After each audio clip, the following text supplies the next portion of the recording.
far as my opponents are concerned, I've been a policeman a long time, and I've learned one thing as a policeman: you never underestimate your opponent. You always get in there faster with more than's necessary, and you overpower them.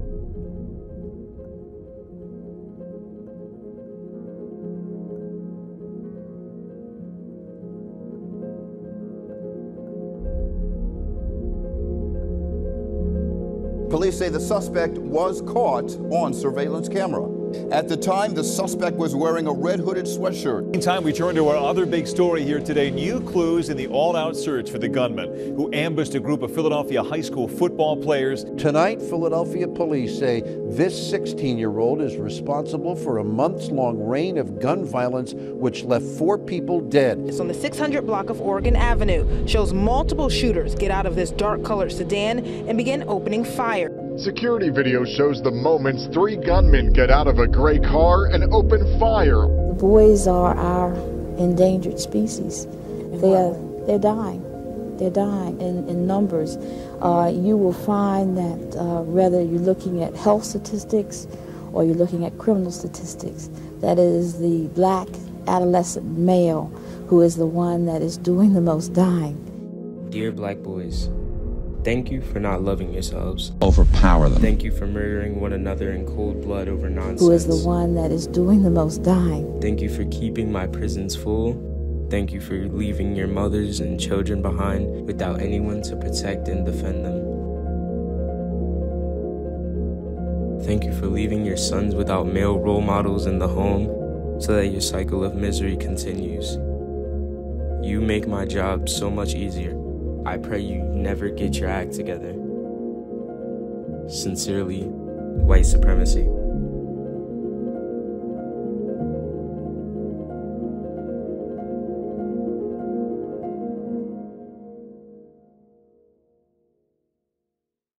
We know that there's a huge gulf between the people and the police, and for good reason. At 27th and Allegheny, Mazzie Kashir and his childhood friend Steve Pickens told us about their idea. They are set to launch their own solution tomorrow. It's called PHILLY TRUCE, an app that you can report issues in your neighborhood and connect with one of their 25 trained mediators before a beef gets violent. On that day, it was about a week or 2 out from the Walter Wallace police shooting. Steve's heart was heavy, ticking up to 500 homicides, right? And almost like the news was counting up to it. And I spoke to one of our classmates who was a very high-ranking administrator in the city government, and his response to the shootings were, these kids don't listen to anyone. We started talking right on the spot. And I remembered, for whatever reason, that when we was in 10th grade in 1990, it was 500 homicides. That popped right into my head, right in that instant. As we began to talk, he just asked, like, well, what do you want to do about it? I started thinking about, wow, I was 15. And though I remember vividly that it was 500 homicides, I started thinking, well, how else did that land on me as a 15-year-old? And so then from there, I started thinking about the 15-year-olds of today. This is the spot near where 10-year-old Umoja Branty was shot while walking home from school. I was walking home from school when I was 10. I got shot in my head. But I didn't know I got shot and stuff, but my mom told me because I woke up in the hospital. Yeah, not trying to go that way yet. And you're still gonna be here, and please continue praying for my family and helping us out with everything. Yeah. The hope and pain of a mother praying that her 10-year-old son pulls through. Next thing I knew, there was a lady down the street holding the boy's back of his head. It was like overwhelming at times because I didn't understand a lot of stuff. A father walks us through what it's been like for nearly the last 4 months. I can't do everything that the other kids do. And sometimes they try to make fun of that, but I would say it haven't impacted me as that much. But like, if my friends trying to do something I can't do, so that impact.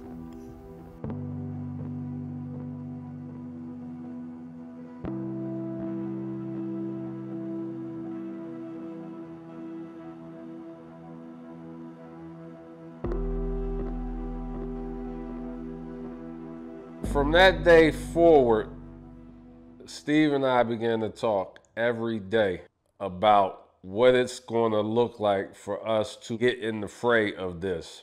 We live in the struggle to be in a peaceful, safe community, and we do have the moral authority to call a truce. And though it never turned into we're calling a truce, what the word truce stood for. Unfortunately, it seems as though it's a thing of clout, really, that it gives you a street cred, or going to jail, you get street cred. So many things are looked at the wrong ways as to get attention or to have status. Our stepping into this arena had to be about disrupting that culture. South Philly, West Philly, North Philly. We need people to come in, get training. So we were looking for credible messengers in that community, and it was a very strong idea, like, listen, if someone has a problem or someone's a troublemaker, you know, to reach out to for one person or two people to talk to. We were looking to actually identify those in every neighborhood. We have to take this name to the community to build trust, to continue to have traction with people using the app. So there was a lot of tabling at community events. Byproduct of being visible, people started to come to us and invite us into different things. And Peace Patrol was born in such a moment. A guy came to us, Atlas X, hey, I want to help y'all promote this. Atlas had a whole other coalition forming. As the city braces to record its 500th homicide victim this year, one local group is calling for a 4-day Thanksgiving truce to end the violence in one of the most dangerous neighborhoods. They're calling for a 4-day community-based patrol where volunteers sign up to monitor crime-prone streets. Long story short, the weekend goes by. Lo and behold, we got a 2/3 reduction. So we like, yo, something is working here. Then we had the holiday stand down, and that was between the week of Christmas and New Year's Eve. So that was a carryover from the Thanksgiving Memorial Truce, with the same coalition in mind, you know, just people that were concerned, other organizations that we felt as though we could partner with. Around that time, we started doing school assemblies as well, because, you know, even though we didn't do that UX app research we learned about later, we were living the research, or what it turned out to be, where is the need that we can really serve that's going to make a difference. At the end of that first year, we started to go in and do this presentation about what is and what is not snitching, challenging that. Elementary, middle, high school, all schools have been affected by a distorted version of what snitching is. That evolved into us having a relationship with a mental health service provider called Intercultural Family Services. You know, we refined our presentation. We got a whole movie now called It Starts in the Home.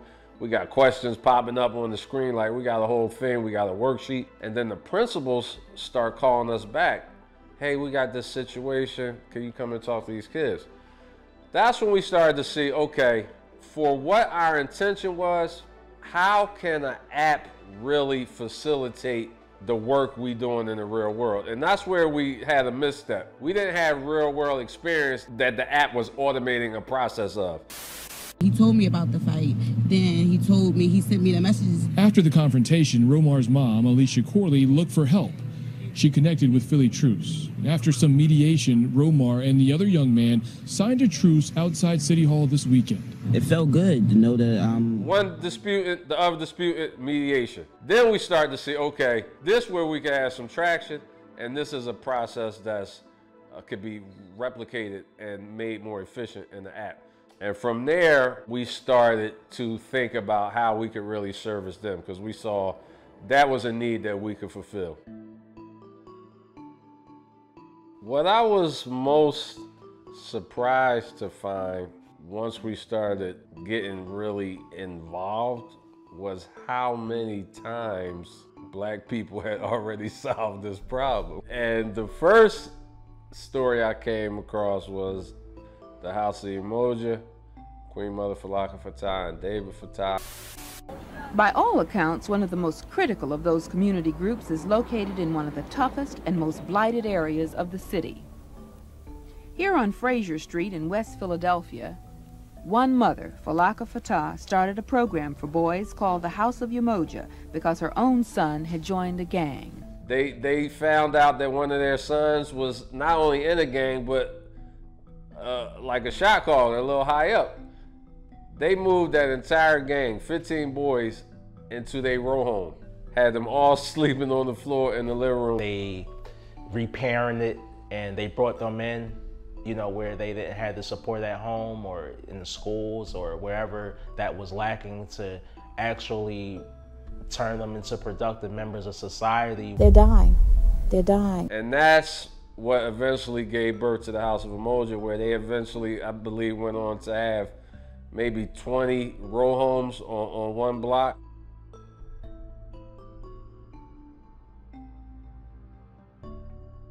Their first big initiative was a gang summit, 1972. Queen Mother really walked me through it, how she wrote to the United Nations and was like, how do I have a summit? How do I sit enemies in a room together? Got the instructions back from the United Nations, implemented that. And from February 9th of 72, I think for the next 60 days, they was able to get, I think, 500 gang members in a room together. And from then, for the following 60 days, there was a 28% reduction in homicide. So how did that go left? And if the people of this country can't get the ones that are there now to do it, then we ought to start looking around a little bit and electing men to high office that are going to overpower them. All the gang killings in this city since 1967 have been solved by police. Frank Rizzo got on the TV and claimed responsibility for it. Rizzo, by most accounts, is leading now. But because he was running for mayor at that time. I believe 72, he would have just been taking office. And before, his whole platform was like, I'm going to make all these gang members turn their weapons into the firehouse the moment I take office. Everybody loses their mind, start wilding out again. So they spent the whole year 73 researching how to do no gang war in 74.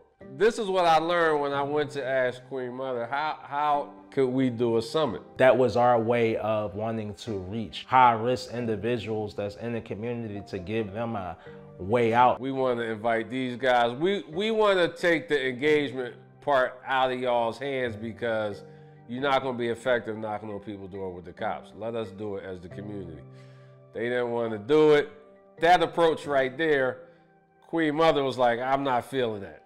So she like, I can't really help you no more with this summit. So then we was on our own. Got an open warrant? You absconded from parole or probation? You need to talk to us before them people talk to y'all. Go to safecitynow.com, sign yourself up, see if you qualify for legal relief. It's time to get out these streets, y'all. Come get this help. Go to safecitynow.com. We didn't get the cooperation that was necessary from, you know, the city agencies in order to guarantee that they would get those incentives that we were going to offer them. So then we like, man, we got our summit planned and we ain't got no target audience.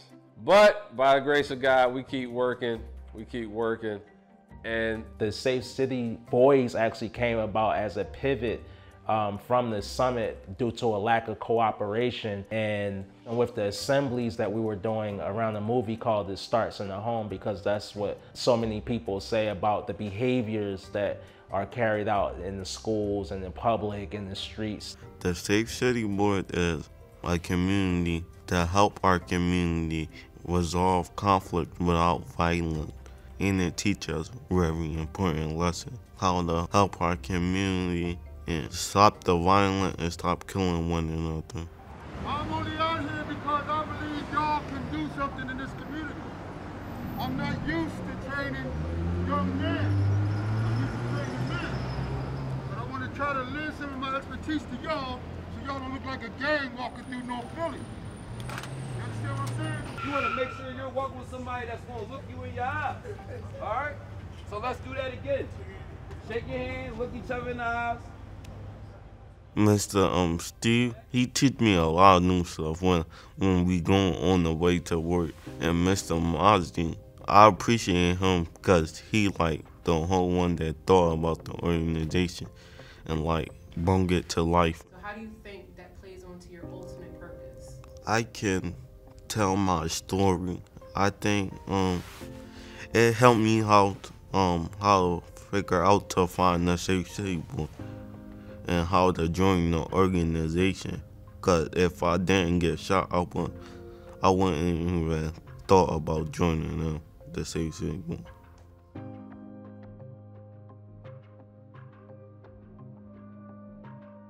I can see my long-time goal with the Safe City Boy by just teaching others and teaching them how to like not go to violence every time and like stop doing all that bad stuff. As a Safe City Boy, I would say keep your head up, watch your surroundings.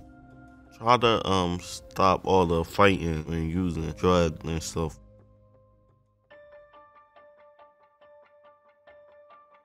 When that stat was shared with me, I think the first thing I did was took out my calculator and added up what that looked like. 50 times 350. And we know many years were more than 350. That's the average. And I guess that's what. And I started thinking about if 85% of them that lost their life prematurely were black, how much instability that represents for us as a community. And then when you really hone in on those were men, what lack of guidance, what lack of protection, what lack of sturdiness that men provide to a situation. And some part of me just wept. I'm positive in other parts of the country is the same way, if not worse. You know, we just don't want to always just talk about, you know, what the good is, because if we don't talk about the bad and the history of the bad, obviously over the last 50 years, then we'll never get to a point where we can right all the wrongs that were done historically to black people.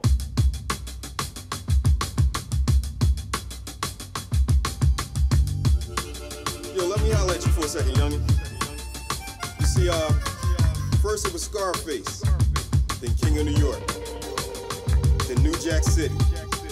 And when that wasn't enough, they made American Gangster and a host of others to keep you a part of the system.